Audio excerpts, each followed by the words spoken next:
Assalamualaikum warahmatullahi wabarakatuh. Halo gengs, jumpa lagi sama gue Bondan. Kali ini kembali lagi ke cerita mistis, tentang cerita mistis gunung lagi. Dan gue di sini juga nggak sendiri, ditemenin lagi sama teman-teman nanja gue, yaitu di kiri gue ada siapa nih? Ayo siapa? Ada Ari, di kanan gue ada Edo, ya kan. Nanti kalau emang penasaran dicek aja IG-nya masing-masing. Nah, kali ini seperti di judul, gue bakal menceritakan kisah mistis mereka berdua yang udah nanjak ke Gunung Semeru.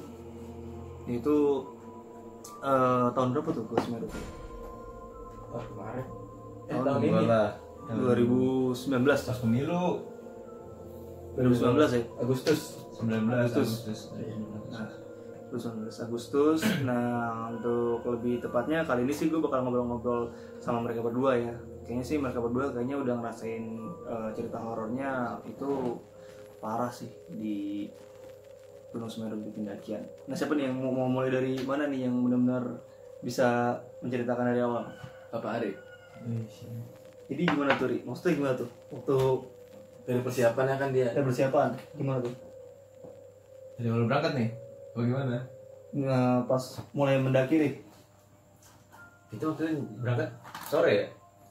Sore, jam 5 apa jam? Mulai nyetar dari base 3 camp tuh kita jam 4:30. Base camp Ranupani. Ya, Ranupani ya? mulai 4:30. Buat rencana sih ke Rakum waktu itu, camp di Rakum tuh. Camp di Rakum. Ya awal-awal sih lancar aja ya. Cuman pas karena kita jalan sore ya otomatis ketemu malam kan di trek. Ketemu malam. Kalau nggak salah sih antara pos 2 pos 3. Nah, itu mulai tuh ya. Mulai ada kejanggalan. Nah, dari pos 2 ke pos 3. Jadi kita tuh nanjak berlima. Siapa aja tuh? Gua, Cowoknya? gua sama si Edo, terus ceweknya ada 3. Nah itu termasuk kesalahan kita juga sih, ibadah kecerobohan. Harusnya tuh kalau nanjak kalau bisa tuh cowoknya lebih banyak dibanding ceweknya, tapi karena ya udahlah udah kepepet juga atau enggak ya karena hal-hal tertentu juga, jadi kita kayak maksain juga, jadi ketemu insiden kayak gini deh. Oke, jadi ceweknya 3, Jangan contoh juga tuh kayak gitu tuh. Iya, jangan dicontoh juga. Jadi pembelajaran lah. Pokoknya kalau mau naik gunung, kalau bisa ya, cowoknya lebih banyak daripada perempuannya ya. Untuk jaga-jaga buat nge-backup juga sih. Ya. Benar banget sih. Nah terus itu tuh emang dari bawah kalian udah berasa banget horornya atau gimana tuh? Awal-awal sih biasa aja Pak ya. Biasa sih, sama aja kayak yang lain. Cuma Normal aja, biasa-biasa aja. apa ya? Ya kecerobohan lagi kita juga pas dari awal datang kita ada kayak ya bukan masalah sih, cuma ya namanya penyakit wanita kan, cewek kita lebih banyak. Nah itu lagi kebetulan lagi pasnya cewek-ceweknya lagi pada haid. Nah yang katanya kan kononnya kan kalau lagi haid lebih mudah buat dideketin sama yang tertentu lah gitu loh. Cuma ya itu namanya dadakan kan, kita juga sebagai cowok nggak ngerti gitu. Mungkin kita kurang komunikasi juga, pelajaran aja coba. Cuma ya nanti lain kali buat yang nonton ya buat saling komunikasi aja sama anggota atau enggak sama teman-teman lainnya, biar tahu apa jadwalnya atau enggak apa. Cuma ya saling komunikasi aja terutama cewek-cewek gitu, biar nggak ada apa-apa intinya. Benar ya. Terus jangan malu juga sih buat nanya ke ceweknya. Ceweknya juga harus mau terbuka sih. Bukan cuma head aja sih, kadang-kadang penyakit atau enggak apa tuh. Karena head juga ngaruh ke fisik juga sih sebenarnya. Iya benar. Nggak cuma masalah yang magicnya aja. Jadi Ngaruh ke semua fisik juga sih. moodnya juga jadi agak ini ya. Iya Seperti ini akhirnya mempengaruhi ya satu kelompok itu kan. benar. Terus akhirnya dari bawah tuh udah biasa aja. Mulai kalian merasakan suatu kejanggalan pas saat nanjak tuh gimana tuh? Itu pas waktu dari pos 2 mau ke pos 3. Itu posisi 1 cewek tuh dia memang udah apa ya, ngeluh pusing sih. Ngeluh pusing awalnya tuh, ngeluh pusing. Terus di tengah perjalanan lah, di antara pos 2 pos 3 kita istirahat tuh. Posisinya jam berapa? Jam berapa tuh? Udah maghrib lewat ya? Maghrib udah gelap itu Pak. Jadi kalian nanjak tuh di jam berapa sih? Dari Ranupani mau nanya tuh.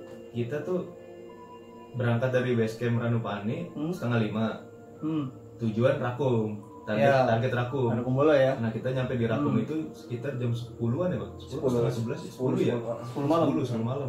Terus? Kurang lebih 5 jam setengah. Nah itu kira-kira di pos 2, pos 3 itu jam Isya mungkin. Isya lewat dikit. Ya 7:15 lah. Ya pokoknya Isya lah, kira-kira Isya tuh nyampe di antara itu. Nah kita di istirahat tuh, pos itu istirahat tuh, di antara pos 2, pos 3 istirahat. Pusing kan teman. Di trek ya, bukan di pos ya? Di trek itu di trek. Pas panjang jalan tuh udah mulai pusing tuh. Ya awalnya dia udah ngeluh pusing tuh. Nah kita mutusin buat istirahat sebentar lah, nge-break. Satu orang cewek itu aja kan? Iya itu yang ngeluh pusing tuh. Nah, terus dikasih obat lah, obat sakit kepala kan.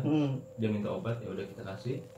Nah terus dia bilang tuh ke gua, katanya, Ri, gua udah mulai halu nih, katanya gitu. Halu? Iya dia bilang halu lah. Gua langsung paham tuh maksudnya dia. Wah dia pasti ngeliat yang macam-macam nih. Yang namanya itu maksudnya yang bisa kita katakan semacam yang makhluk halus lah gitu. Oke kayak gitu. Oke. Di pos 2 tuh ya? Panjang pos 3. Terus naik batu jalannya langsung pohon gede, agak nurun gitu lurus. Istirahat di situ gitu. Nah udah terus gue bilang, udah lu liatin trek aja gitu kan, nggak usah lihat kemana-mana, liatin fokus ke trek aja. Nah udah dari situ dia sepanjang jalan itu ke pos 3 dia jalan nunduk, nggak berani lihat kanan kiri. Iya, mungkin saat fokus, udah pokoknya gue di posisi paling belakang kan, dia di depan gue. Udah fokus dia jalan, ya nunduk ngeliatin trek aja. Nah terus sampai di itu sih gue belum merasa yang aneh-aneh ya. Cuman gue tahu maksudnya dia tahu. Cuman gue masih ngerasa biasa aja sih. Cuman nggak tahu berpikir macam-macam ya. Cuman gue tahu dia pasti ngelihat sesuatu nih, gitu aja sih. Nah udah terus nyampe di pos 3, agak naik sedikit, istirahat lagi tuh kita ya. Istirahat lagi di situ, istirahat lah sebentar, 5 menit kalau. Nah dia tiba-tiba minta jalan lagi tuh, minta jalan itu kayak apa ya? Kayak pengen kesana tuh kayak gelagatnya tuh kayak pengen cepat-cepat pergi dari tempat itu loh. Iya. Minta buru-buru. Itu yang ada sajian kan? Yang ada sajian? Bukan. Itu tuh yang ada apa ya? Yang pas jalan abis nanjak, terus agak datar dikit, langsung belok gitu tuh. Yang rimbun tuh depannya tuh. Pohon-pohon tinggi. Iya. Nah situ. Iya gitu, gelagatnya tuh kayak pengen, ayo lu buru-buru pergi dari sini gitu. Itu langsung ya udah gue jalan lagi sana. Alhamdulillah tuh nyampe situ sampai tetap jalannya dia tuh kayak gitu, tetap fokus sama trek, udah gak nengok kanan kiri dah. Alhamdulillah aman lah sampai Ranu Kumbolo tuh. Tapi berarti kalian sepanjang trek yang hanya merasakan kejanggalan yang tadi itu yang perempuan yang bilang halu itu? Iya. Teman kalian yang bilang halu itu? Si ini juga ya, si M? Bukan. Si dia. Oh dia juga. Cuman kalau dia rasanya ditolong. Iya. Dia bokeril. Cuma dientengin. Cuman ngerasanya enteng. Iya. Nah, kalau dia bedanya gitu. Masih tetap di sepanjang 2 mau ke 3 tuh, pos 2 mau ke 3. Itu dia cerita. Padahal posisinya dia bawa apa aja tuh? Itu lumayan, dia bawa perlengkapan pribadi dia sih. Ya perlengkapan pribadi cewek kayak gimana? Banyak embel-embelnya lah ya. Iya, terus beberapa bawa apa gitu. Ya, lumayan lah buat ukuran cewek ya. Bawa keril ya lumayan berat juga. Kayak gitu sih. Itu dia cerita sih pas kita udah turun lagi di bawah, baru cerita semua tuh kita. Iya. Kayak gitu. Enggak langsung kita ceritain di trek gitu, enggak. Akhirnya sampai di situ. Dia sampai tuh di pos 2 mau pos 3 tuh sampai tuh. Alhamdulillah sampai Rakum tuh. Sampai Rakum. Aman lah udah. Kejanggalan di situ lah dari yang merasa horornya itu di mereka berdua itu. Nah setelah diselidik lagi nih pas udah nyampe turun di bawah kan, cerita-cerita tuh ternyata dia diikutin tuh katanya ya. Kenapa yang dibilang dia halu itu pusing terus halu, ternyata dia katanya diikutin. Nah ngikutinnya itu gokil juga. Apa tuh yang ngikutin? Jadi gimana tuh? jalan setapak nih, setapak sini jurang. Nah itu yang ngikutin di sampingnya, di atas jurang. iya di samping itu Dari dia ya, dari dia. Itu dari versi dianya tuh, cerita pas ke kita pas sudah dibawa, pas sudah di kereta itu cerita. Dari kereta. Jadi pas sudah nyampe pulang, kereta pulang. baru berani cerita. Baru berani cerita. Berani cerita semua. Terus ini gak yang terus ngikutin dia itu sosoknya apa gitu? Hitam, dia bilang sih hitam. Itu gede. Nggak gede, hitam ya. Pokoknya jalan di samping. Hitam kan, hitam. Jadi gue nggak berani nengok. Ada orang di sampingnya pisan, gue juga kalau jadi dia mah sekut kayak pas-pasan gitu lah. Cuma kan jalan setapak gitu, tapi di sampingnya pas gitu loh. Cuma kan kita jalan setapak, pinggirnya udah jurang nih. Ada rumput-rumput sih, cuma udah jurang. Nah terus dia bilang juga, kan gue jalan posisi paling belakang tuh ya.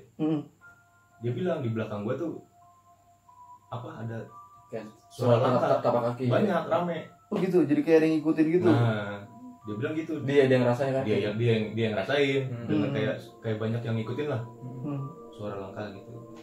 Dia bilang gak gue kayak gitu, gue posisi paling belakang. Tapi kalau gue sih ya emang jujur nggak ngerasain apa-apa. Mungkin karena dia doang. Karena si cewek ini lagi high tadi kali ya. Iya. Jadi benar-benar ya mungkin juga bisa komunikasi gitu. Ya nggak tahu. Ya mungkin kan katanya kan rumor-rumornya kalau cewek lagi head kan emang lebih rentan buat diinin kan, karena dia ya lagi kotor kan keadaan. Iya sih itu kalau bicara agama. Oh berarti pas saat pendakian ya. Tapi kalau saat turun tuh ada ini lagi gak? Apa kalian disengin lagi gitu? Karena kan ini pas pendakian juga masih ada sih, pas mau menuju ke puncaknya. Coba bukan di depan. Yang mana? Ya yang tadi lagi juga, yang dia diem halu. Oh di puncak. Yang mau summit, posisi summit. Kita ceritain dari posisi kita bangun sampai kita telat nggak bawa kan dia sama lu. Ya kan kita bareng-bareng juga gitu. Gak apa-apa. Oke. Dari persiapan makanan kan ketinggalan tuh, kita nyampe nggak bawa makanan berat gitu. Jadi ini udah pas mau ke puncak nih. Mau ke puncak jadi posisinya udah hari kedua. Itu udah jam berapa tuh? Udah hari kedua tuh ya? Hari kedua. Tengah malam kita bangun jam. Jadi posisinya gini. Kita pas dari Kalimati tuh kita kalau persiapan summit kan jam 12, jam 1. Tapi malam kita, ya? Jam 12 malam, jam 1 malam. Kita bangun jam 12. Nah, itu gue tidur apa nggak sih? Tidur ya? Tidur. Pokoknya kita bangun jam 1, masak spaghetti masalah ya? Apa sayur apa tuh? Ya pokoknya persiapan makan berat, udah siapin makan, terus kita harus siapin bawa bekal juga buat di perjalanan kan, karena perjalanan summit kan lumayan lama tuh, sekitar 6 jam. Makanya kita juga bawa makanan berat. Nah tapi tiba-tiba nggak tahu, ya mungkin kelangan kita atau apa, kita nggak padahal perasaan sih gue sendiri sih yang karena gue yang masak ya udah gue masukin gitu, udah gue masukin ke tas backpack buat persiapan, tapi nggak ada, kita pas cari atas sih nggak ada, cuma ada snack doang. Kita cuma makan snack apa? Jadi hilang gitu apa ketinggalan gimana tuh maksudnya? Kayaknya sih ketinggalan. Cuma perasaan kan karena gue yang masak ya udah gue masukin kok, itu orang kita sebelum ini kan kita cek juga udah gue masukin kok itu. Itu juga salah perhitungan sih kita ya Pak. Salah perhitungan buat manajemen masak apa? Iya, buat apa aja yang dibawa buat ke summit nih ke puncak. Iya. Oh gitu. Jadi apa bukan ya, jadi pelajaran juga sih. Jadi kayak apa ya, kayaknya nggak usah banyak nih bawanya gitu, kasarnya kayak gitu. Biar lebih paling segini juga cukup, Nah, ternyata kita nggak tahu treknya tuh se ekstrim itu, jadi nguras energi banyak. Kita juga sama sebenarnya kekurangan makanan, tapi karena kita emang keadaan persiapan peralatan makanan segitu ya udah kita cukupin buat sampai turun lagi. Gitu. Berarti bisa dikatakan tuh saat mau summit pun kalian ngerasa janggalan itu sebagai lo yang masak nih, lo ngerasa itu udah disiapkan ya? Udah siapkan dan udah gua ini juga udah gua packing juga buat ke tas juga kan, persiapan minum, persiapan makan. Ternyata nggak ada tuh. Ternyata makanan beratnya itu nggak ada, adanya cuma snack doang kan, kita makan snack doang kan, gitu loh. Sama air, snack sama air. Nah itu posisinya pokoknya kita persiapan tuh kalau nggak salah naik jam 1 kalau nggak salah. Nah itu udah kita cek kita siap naik jam 1, akhirnya kita bareng-bareng juga berangkat sama tim lainnya juga gabung kan, satu berangkat. Nah posisi buat keadaan yang agak ininya tuh abis dari vegetasi tuh kita ngelewatin batas vegetasi itu udah mulai nguras tenaga, trek pasir ya teman kita yang tadi halu tadi masih tuh itu ya sebenarnya udah agak sehat sih, udah badannya udah enakan gitu loh. Tetapi ya apa dia keadaan kan kita ngeliat juga ya kalau kita naik atau nggak apa, kita lihat teman kita capek atau enggak, kita biar dibanding kita nguras terlalu apa maksain atau apa, lebih baik kalau capek tuh istirahat aja gitu. Tapi ya emang ya mungkin lagi keadaan yang nggak sadar atau apa, kita juga nggak ngerti, dia kayak ya udah dia keadaan merem tapi masih tetap jalan gitu loh. Itu gua ya jadi kayak setengah sadar tapi jalan, tapi tetap jalan, tapi kita panggil nggak mau ya. Kita kadang panggil cuman kayak apa ya, kayak diajak ngomong tuh cuma kayak ya manggut-manggut aja gitu. Itu posisi udah 3/4 buat ke puncak lah gitu. Udah pasti udah campur angin, campur capek segala macam, tapi gimana cara kita biar bareng-bareng kadang ketemu kayak gitu, makanya buat pelajarannya buat gitu. Tapi ngerasa gak sih kalian di dalam hati kalian ini merasa gak kalau si teman kalian yang perempuan ini yang bisa dikatakan inisial R ya?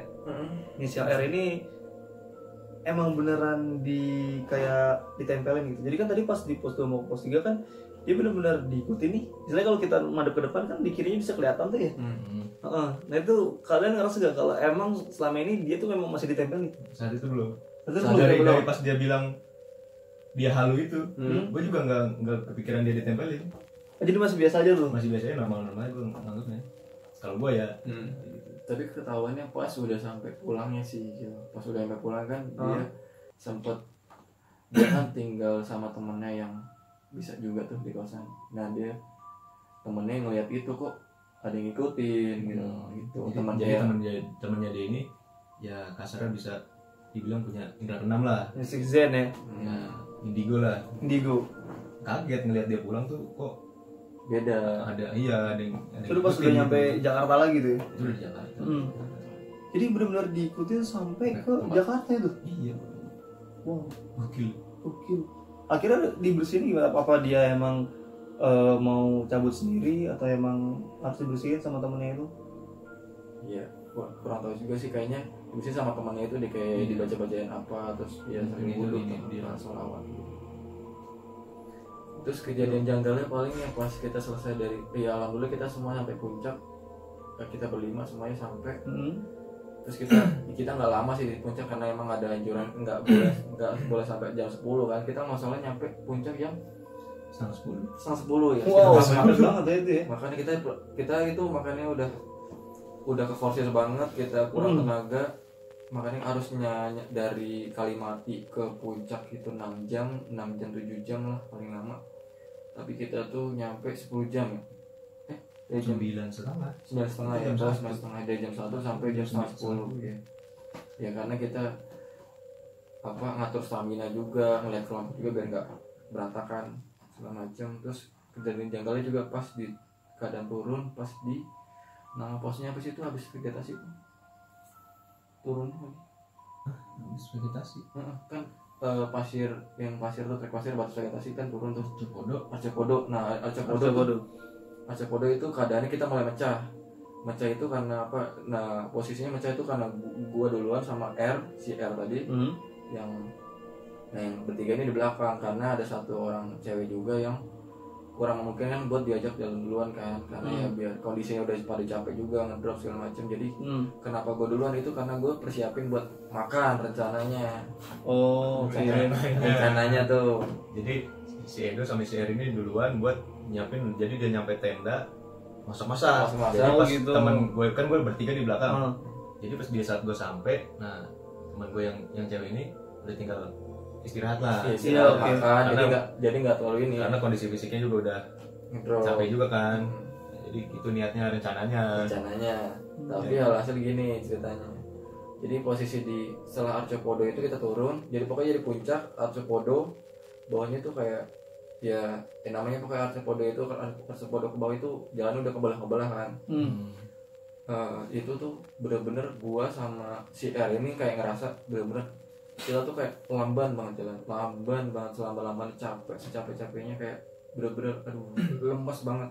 Itu nggak tahu gua ngerasa kenapa, padahal dari pas puncak ke turun itu gua biasa-biasa aja, gua ngerasa ya fit-fit aja gitu loh. Ya maksudnya alhamdulillah sih fit-fit aja, cuma karena gua pengen aduh ini gue harus nyiapin makan segala macam, karena kita tuh nggak ada makanan berat selama perjalanan berapa jam nih. Jadi butuh tenaga juga ya. Butuh tenaga, makanya gue ya udahlah gue duluan gitu. Tapi nggak tahu itu dari Arca Kodok bawah itu, di pas jalan-jalan cabang itu jujur itu nyampe berapa jam itu, nyampe gue nggak alhasil nyampe gue disusul lagi sama mereka bertiga. Padahal jaraknya gue jauh. Padahal jauh banget itu, jauh lagi. banget. Itu gue, jadi gue berdua tuh bener-bener. Dan gue pun istirahat juga nggak sebentar. Lama kan? Lama. Maksudnya jalan ya istirahat. Sekali istirahat tuh nggak cuma 2 menit, 3 menit jalan lagi, enggak. Istirahatnya ada kali 10 menit, 15 menit duduk, jalan lagi. Berarti mungkin nggak lu ngerasanya lu kayak disasarin dulu atau emang lagu dibikin linglung gitu sama yang nunggu di situ gitu? Kalau buat disasarin kayaknya nggak cuma, tapi ya berasa lama aja. Tapi berasa kayak di situ karena katanya sih di posisi pokoknya dari posisi Arca Kodok bawah itu banyak banget ini kan, kayak apa sih namanya, kayak batu itu tuh yang nama itu Arca bukan yang kalau orang nggak hipo atau nggak apa di situ meninggal di situ namanya. Oh, banyak tuh situ apa kayak batu in memoriam itu. In memoriam. Nah itu di situ tuh banyak in memoriam situ kan, jadi kayak ya nggak tahu juga ya, hawanya mungkin jujurnya kalau gue ngerasa itu kayak bener-bener kayak slow motion, jalan gue tuh kayak slow motion banget, kayak bener-bener berat banget, apa ya, bukan berat sih enggak, tapi kayak kukang gitu jalan gue. Padahal kosong. Padahal kosong. Tas di bawah gua kan. Iya, tas lu bawa kan. Tas lu bawa. Kayak gitu posisinya. Itu gue berdua tuh sampai akhirnya gue sempat istirahat. Gue jujur itu kayak gue duduk di batu gede, tapi kayak batu itu mau jatuh ke ini pinggir gitu loh. Tapi ya syukur aja gue nggak aja biasa. Tapi lu kayak lambat gitu ya? Kayak lambat, pokoknya lambat banget ya, kayak aduh, nggak berat sih, nggak ngerasa berat, nggak, orang kita nggak bawa apa-apa kan. Cuma kayak mungkin lebih cenderung kayak ke lemas males sama slow motion gitu loh, kayak nggak tahu gue juga kenapa, mungkin karena di situ banyak efek apa juga, kurang ini juga kali ya, asupan juga kali. Iya bisa jadi karena yang tadi belum kurang makan itu kan, yang makanan hilang itu kan, yang horor itu. Terus ya pokoknya ya, akhirnya kita bertiga tuh, sama kita kan awalnya berdua, kita akhirnya ketemu pendaki lain yang turun juga, akhirnya kita minta minum karena kita emang udah dehidrasi banget. Terus akhirnya kita istirahat nungguin sampai akhirnya kita disusul sama bertiga kan, teman kita bertiga. Yaudah akhirnya kita ke bawah ke pos Kalimati, kita masak istirahat sampai akhirnya kita ketemu maghrib, baru kita jalan ke Rankumbulu. Itu udah turun ya sampai Ranum ya. Tapi di Rankumbulunya tuh yang lebih paham. Belum sih itu kita pokoknya dari puncak ke Kalimati nyampe itu kita setelah zuhur ya. Setelah zuhur kan, jam 1 kalau nggak salah tuh, seingat gue tuh. Jam 1 kita masak, istirahat segala macem, packing tenda. Nah mulai rencana kan Kerakum tuh kita untuk ngecamp lagi tuh. Iya. Aku buat nginep lagi 1 malam, besok paginya baru kita ke base camp pulang. Nah itu kita start dari Kalimati tuh pas banget maghrib tuh ya? Maghrib bisa pas banget jam 6, tunggu ajan dulu sebentar. Di HP kan ada ini kan, ajan itu kan. Ajan itu. Tunggu ajan selesai, udah kita cabut. Itu kelompok kita tuh yang terakhir tuh cabut dari Kalimati buat ke Kerakum. Pas banget maghrib, gue inget banget. Tapi sebenarnya titik menurut kalian ya, pas kalian kemarin ke Gunung Semeru itu, titik di mana kalian merasakan titik horornya itu tuh di pos berapa dan di apa aja gitu? Itu pas kita turun abis maghrib itu udah mulai. Itu udah horor lagi tuh. Horor itu kayak hawanya yang bikin horor tuh ada ini. Jadi di situ tuh ya, di sana pohon biasanya ada yang dililitkan putih.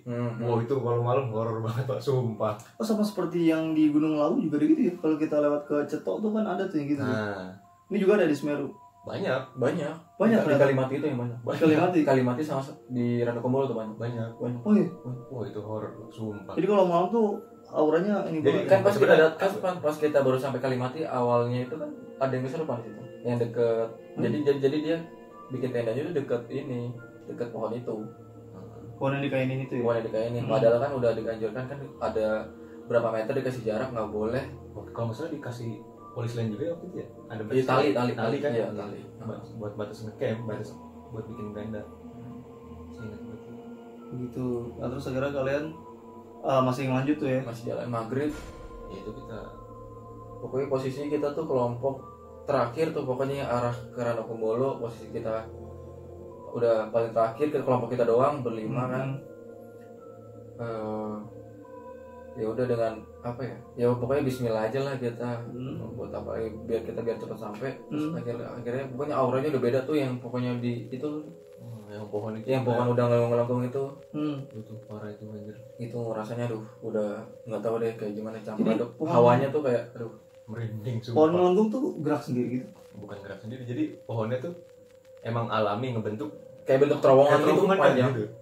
Oh. Jadi kayak kita kayak terowongan padahal itu pohon. Okay. Cuman emang pohon bentuknya masih ingat gak namanya memang tempat itu orang situ nyebutnya apa gitu di situ? Itu sebenarnya di track sih cuma ya di track sih sebenarnya. Turun setelah dari Kalimati itu ya. Iya, gitu. Udah keadaan malam tambah lagi kita berangkat maghrib ya kita bawa teman-teman yang masih keadaannya pada haid juga. Ya kita lebih wanti-wanti sih sebenarnya, makanya kita agak cepet-cepet jalannya tapi sambil ngimbangin juga. Tuh, makanya pokoknya di ya nggak tahu lah mungkin di situ ada apanya nggak ngerti pas lewatin terowongan itu pokoknya kayak udah auranya udah pokoknya gimana sih kayak hawanya udah beda banget. Kalau itu kan biasanya seger kan kalau di hutan atau apa dingin atau apa, cuma itu kayak agak beda gitu ya, pengap ya kayak aduh udah gitu kayak apa ya, kalau gue pribadi kayak ngerasa ada yang lihat kayak ada yang merhatiin dari sepanjang lo jalan fokus gue sih pak ya ke sebelah kiri. Wah itu parah itu anjir. Kata gue waduh ini perasaan gue doang apa gimana ya, cuman ya itu yang sebelum itu mati belum? Itu enggak, itu udah lewatin. Oh, jadi headline kalian sempat mati tuh? Itu gue kaget dia sempat mati sendiri tuh? Iya, baterainya habis. Cuman yang gue bingung ya, itu dari terang banget. Biasanya kan kalau baterai habis kan redup dulu. Baru mati begitu. Nah ini dari terang banget atau mati. Gue nyala-nyalain lagi nggak bisa. Nah posisi dia kan paling belakang. Iya, gue paling belakang. Gue jalan selalu paling belakang. Buset deh kata gue. Ya sedikit kaget, panik, takut juga. Iya. Nah ternyata kan headlamp gue kan yang pakai yang dicas ya, nggak pakai baterai cuma dicas kan. Gue colok power bank, alhamdulillah tuh hidup lagi. Cuman yang gue bingung ya itu, tahu-tahu orang dari terang banget, tahu-tahu langsung jelek mati. Padahal biasanya kalau naik gunung, ya kalau gue kalau mau redup, kalau mau mati redup dulu ya. Ya itu logika gue sih, logika gue. Cuma yang positif aja lah ya. Nah biasanya kan redup baru mati. Langsung tiba-tiba mati, gelap seadanya langsung. Orang headlamp anak-anak kan baterai udah pada pengen habis kan. Iya, orang itu udah tukeran baterai. Iya, jadi yang headlamp paling terang tuh headlamp gua, makanya gue paling belakang buat nerangin yang lainnya. Berarti banyak gangguan juga kalian ya. Jadi headlamp sempet dikerjain kayak gitu. Ya, gua enggak tahu itu ya. Oke, itu udah kalau alam lah ya. Yang gangguan positif aja, mungkin emang baterainya habis kali. Terus sampai yang tadi lo ceritain yang di pohon melengkung itu, terus lo kayak ngerasa lo diliatin dari kiri tuh, lo masih inget gak sosok apa gitu kayaknya yang ngeliatin lo pas di situ? Itu kalau sosok sih gue ngeliat. Nggak berani kayak buat ngeliat kayak nggak berani fokusin apa yang kayaknya diliatin nih kita lihat. Sumpah itu kayak ya udah kita fokus ke track jalan, cuma ya udah lah yang penting kita ngelewatin track. Cuman apa ya, was kita tuh kayak ke sebelah kiri aja gitu. Kita tetap fokus ke jalan nih, cuman was kita tuh kayak ke sebelah kiri aja gitu loh. Karena katanya juga kan kadang-kadang kita ngerasain gitu ya. Kita nggak berani banget sampai nengok negesin gitu kan. Ya udah Bismillah ya lah udah. Bismillah. Ya, kita aman tetap was dari sebelah kiri aja gitu. Aman tuh sepanjang jalan. Alhamdulillah. Nah di situ untungnya ketemu orang juga tuh. Ada orang di situ. Ingat gak lu? Di mana? Dua orang atau 3 orang gitu. Habis setelah nggak jauh, setelah keluar pohon-pohon itu kan lapangan luas gitu. Oh iya. Nah ada orang tuh baru mau nanjak mau ke Kalimati. Itu di pos tuh masalah? Iya. Bukan. Tapi cuma lapang ya. Cuma lapang. Iya. Alhamdulillah ketemu orang tuh lega sedikit. Jadi maksudnya nggak kelihatan kita kelompok sendirian. Jadi kalau ada apa-apa ada inilah. Ya setidaknya ya masih ada kelompok lain lah. Nenangin sedikit. Oke. Berarti setelah dari itu sampai ke bawah ada yang lebih horor daripada itu lagi.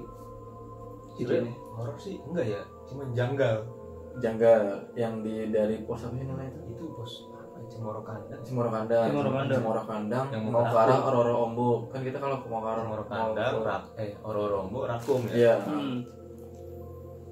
Nah itu situ sih agak janggal sebenarnya. Nah itu posisi janggalnya kita sempat istirahat juga tuh sebentar banget ya masalah di Cemoro Kandang Ya. Kita duduk di batang kayu yang tiduran gitu. Nah, itu di situ kita nentuin jalur ya. Mau lewat jalur. Kita mau lewat jalur yang lurus. Apa ya kita yang melengkung itu lewat naik gitu yang lebih melipir lah, muter. Melipir. Jadi kalau lurus itu kita lewat nembusin yang alang-alang itu orang-orang itu. Ilalang tinggi-tinggi tuh. Iya, ilalang tinggi. Nah, itu lewat jalur.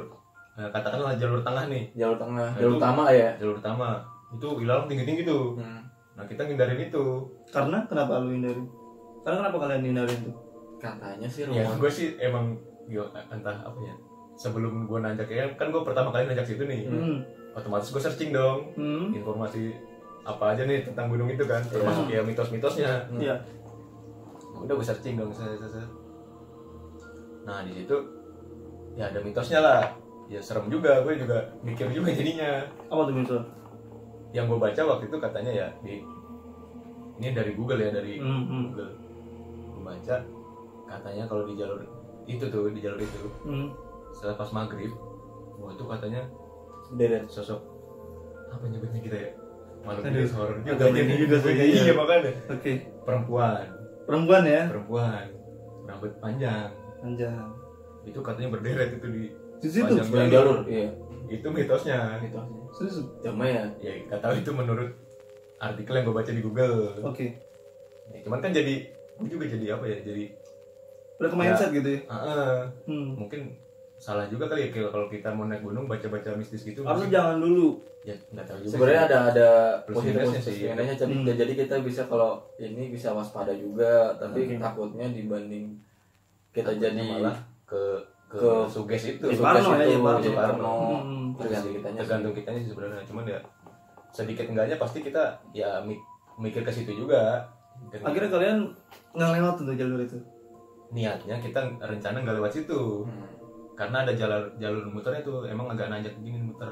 Tapi jalur itu emang nyata kelihatan emang dipecah jalur gitu atau enggak? Gimana ya?